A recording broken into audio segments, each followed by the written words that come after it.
श्री क्षेत्र ज्योतिबा डोंगरावरील चैत्र पौर्णिमा यात्रा बुधवारी संपन्न होतीये।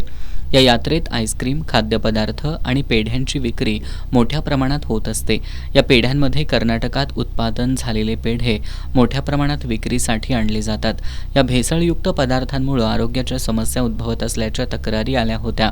या तक्रारीनुसार अन्न आणि औषध प्रशासन विभागाच्या वतीनं ज्योतिबा डोंगरावरील सर्व विक्रेत्यांच्या मालाची तपासणी करण्यात येते।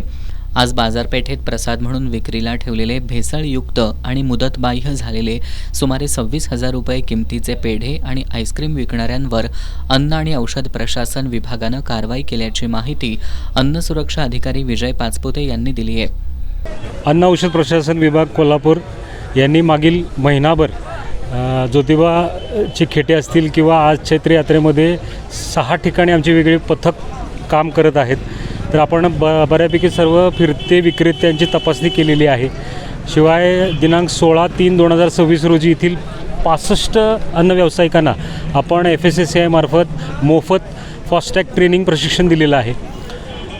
आज दिनांक 31/3/2026 रोजी या केदारनाथ आईस्क्रीमच्या या पिढीची तपासणी केली असता यांच्याकडे एक चोकोबार हे आईस्क्रीम बिना उत्पादन दिनांक, बिना एक्सपायरी डेट, बिना उत्पादकाचा पत्ता नमूद नसल्याचे आढळून आले।